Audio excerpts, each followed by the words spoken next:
Ada kabar menarik dari Dewan Pers. Baru-baru ini Ketua Dewan Pers, yaitu Ibu Nini Rahayu, menyampaikan kecemasannya terhadap kelangsungan hidup media-media di daerah. Kecemasan beliau membuat saya kaget dan bertanya-tanya, ada apa dengan media di daerah? Sehingga membuat Ketua Dewan Pers jadi cemas. Apakah pemerintah daerah menekan para wartawan dan media di daerah? Atau ada isu lain yang lebih mendesak? Kita bahas setelah ini.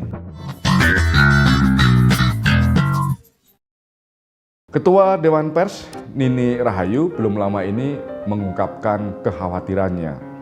Beliau merasa khawatir karena melihat adanya tren penurunan belanja iklan oleh pemerintah daerah atau Pemda untuk media massa di daerah tersebut. Artinya, ternyata banyak Pemda yang mengurangi pengeluaran iklan untuk media-media di daerah. Apa sebabnya?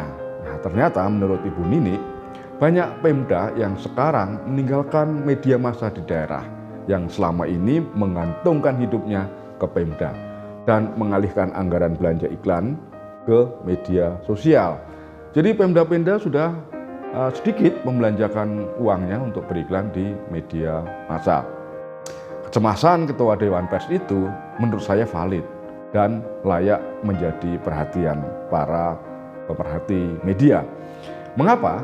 Karena ketergantungan media daerah pada anggaran Pemda adalah fenomena yang sebetulnya sangat lazim terjadi di Indonesia dan ini sudah berlangsung sejak lama.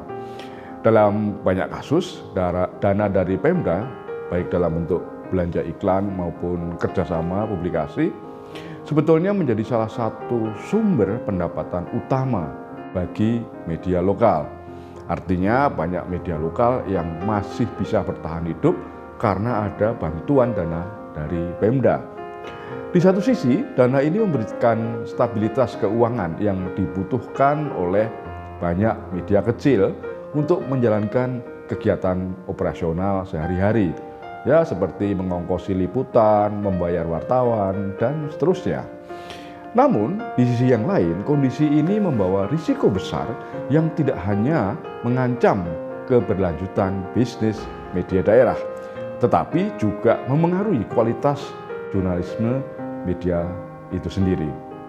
Nah, salah satu risiko utama dari ketergantungan seperti ini adalah terancamnya independensi redaksi atau editorial. Media yang terlalu bergantung pada dana Pemda menjadi rentan atau rawan terhadap tekanan politik dari pemerintah setempat. Meskipun media sering berdalih punya pagar api atau firewall yang memisahkan ruang redaksi dan kepentingan bisnis, pada prakteknya pagar itu sering ditobos, bahkan seringkali dianggap pagar itu tidak ada. Nah, walhasil ketika sebagian besar media daerah menerima kucuran anggaran dari pemerintah daerah, ada kecenderungan bagi media tersebut untuk menghindari liputan yang kritis terhadap Pemda maupun para pejabat di daerah. Nah, kondisi seperti ini membuat media yang seharusnya menjadi pengawas pemerintah justru berubah menjadi corong propaganda. Nah, akibatnya apa? Ya, fungsi kontrol media sosial menjadi melemah dan masyarakat kehilangan sumber informasi yang objektif dan kritis. Ya, media kan tidak leluasa lagi untuk mengkritik atau mengawasi jalannya pemerintahan daerah. Nah, selain ancaman terhadap independensi, ketergantungan ini juga membuat model bisnis media menjadi tidak sehat. Dengan menggantungkan sebagian besar pendapatannya pada satu sumber, yakni anggaran dari Pemda, media lokal menjadi sangat rentan terhadap perubahan kebijakan. Ya, kebijakan misalnya mengurangi anggaran dan media di daerah tidak dapat lagi kan repot. Ketika Pemda mengurangi atau bahkan menghentikan belanja iklan, seperti yang mulai terjadi dengan pergeseran anggaran ke media sosial, banyak media di daerah yang sekarang menghadapi ancaman langsung terhadap keberlangsungan operasional mereka. Tanpa diversifikasi pendapatan, media daerah tidak dapat lagi menyesuaikan diri dengan perubahan ini, sehingga terpaksa mengurangi jumlah wartawan demi efisiensi dan menurunkan kualitas pemberitaan. Atau yang bikin sedih, ada sebagian media di daerah yang menghentikan operasinya. Konsekuensi lain dari ketergantungan dana dari Pemda adalah penurunan kualitas pemberitaan. Media yang terlalu bergantung pada dana Pemda sering jadi fokus pada konten yang mempromosikan kegiatan Pemda. Ya, misalnya laporan tentang proyek-proyek pembangunan di daerah atau acara seremonial. Ya, misalnya satu pejabat daerah meresmikan gedung, meresmikan jembatan, dan fasilitas publik lainnya. Dalam banyak kasus, liputan seperti ini tidak disertai dengan kritik atau analisis yang mendalam. Akibatnya, masyarakat hanya mendapatkan informasi satu arah yang biasanya tidak relevan dengan kebutuhan mereka, ya, karena beritanya untuk melayani Pemda. Dalam jangka panjang, situasi seperti ini berisiko merusak kepercayaan publik terhadap media lokal, terutama ketika masyarakat mulai menyadari adanya bias dalam pemberitaan. Namun, ketergantungan pada anggaran Pemda sebetulnya tidak sepenuhnya tanpa manfaat.